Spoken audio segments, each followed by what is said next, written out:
আমাদের নেতা তারুণ্যের প্রতীক তারেক রহমান, যাতে আগামী দিনে যে আমাদের তরুণরাই হবে আমাদের ভবিষ্যৎ প্রজন্ম।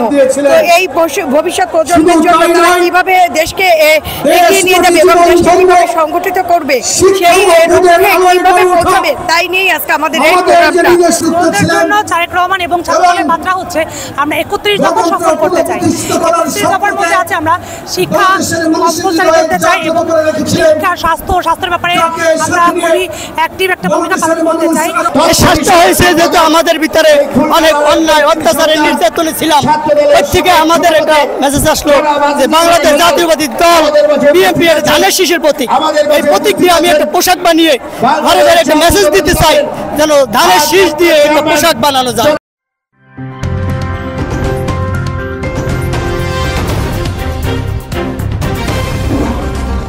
Voice of Tiger.